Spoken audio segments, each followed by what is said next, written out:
It's the first decentralized electronic currency not controlled by a single organization or government. Check this out. What is Bitcoin? Bitcoin is the first decentralized digital currency. Bitcoins are digital coins you can send through the internet. Compared to other alternatives, Bitcoins have a number of advantages. Bitcoins are transferred directly from person to person via the net, without going through a bank or clearinghouse. This means that the fees are much lower, you can use them in every country, your account cannot be frozen, and there are no prerequisites or arbitrary limits. Believe it or not, this is a currency now being used by more than 100,000 people all over the world who are trading thousands of dollars worth of Bitcoin every day. And just imagine, a currency with no middleman, no bank, and no credit card companies. So to talk about this alternative currency and what other economic policy changes could avert the full financial collapse, which my next guest says could happen as early as next month. Right now I'm joined by Max Keiser, host of the Keiser Report from our New York studio. Thank you so much for joining me, Max.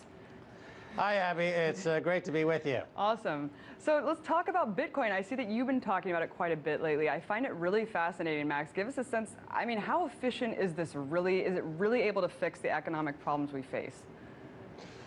Well, efficient is a good word.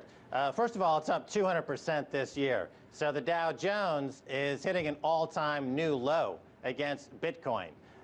This is a currency that people are starting to gravitate to as a store of value, realizing that the other currencies out there, like the dollar, the yen, and the euro, are just fiat currencies run by central banks who have the ability to print trillions and trillions in an attempt to debase their currency in what's called the currency war. Whereas with Bitcoin, there is a limited supply. It is a storehouse of value. It is cryptologically protected, so it gives users the benefit of making anonymous transactions. And yes, it is very efficient. You can send money anywhere in the world for a fraction of 1%, which is a lot cheaper than anyone else offers. So it's going to challenge the business models of the big banks, the so-called too big to fail banks. And let me add something else, Abby, is that this rise in Bitcoin shows you the real effects of the money printing that's going on at the Federal Reserve Bank. You know, Ben Bernanke, in his testimony before Congress, will say, well, we don't see any inflation, even though his CPI number that they use to gauge inflation is not really representative of a true basket of goods that the average American might experience. The average American is experiencing 8 to 10% inflation, and they're wondering, why would the Federal Reserve lie like that? So there's a lot of problems with what the Federal Reserve is saying, and this is drawing attention to Bitcoin, which is now a $400 million market, and it has room to become 1, 2, 5, 10% of the global Forex market. So that Bitcoin price, which last year was at $4, which is currently trading almost at $50, if it captures 10% of the global market, you could see Bitcoins trading for $100,000 a Bitcoin, $1 million a Bitcoin. That's the potential. Let me ask you this. I mean, is there any, and I love the anonymity part of the Bitcoin. I think it really can get a lot of widespread appeal. But I mean, as it gains more traction, what kind of efforts could we see, or should we expect to see, rather, from banking industry and from, you know, these bank lobbying efforts to really block this? I mean, is it possible for them to really stifle the growth of this? I don't think it is possible to stifle the growth, aside from just shutting off the internet completely. But even in that case, you could store your Bitcoin offline in a drive, in a thumb drive or something like that. So there really is no way to attack Bitcoin. And for this reason, it's gaining a lot of adherence. And just to point out, again, when you hear the words coming out of Ben Bernanke's mouth, in terms of there's no inflation out there, well, the Bitcoin price tells you that there is really inflation around the world as we see the price of Bitcoin, gold, silver, oil are all starting to ratchet higher. So Bernanke is clearly lying.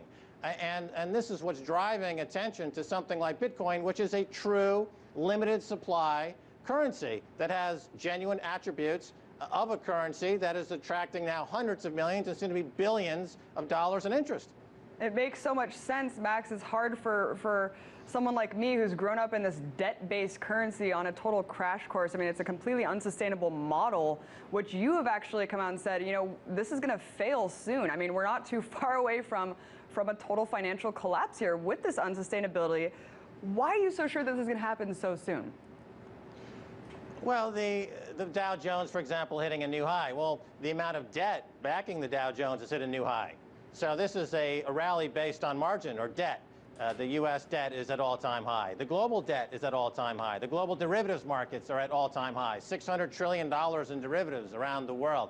So if you look at the global economy as a system, because it has long since left the place of being tied to anything relating to supply and demand of tangible assets like gold, we're now really in a systems analysis to look at this global economy. You realize that the stress and the strain of the system by adding these hundreds of trillions of dollars worth of derivatives creates these episodes of systemic collapse. And we've had now 4 or 5 years of this rally. We've had now a period where people have grown complacent, and generally that's when you see the wheels start to pop off, and that's when you see markets go through a bit of a tumble. You know, they say markets climb up a staircase and fall down an elevator shaft.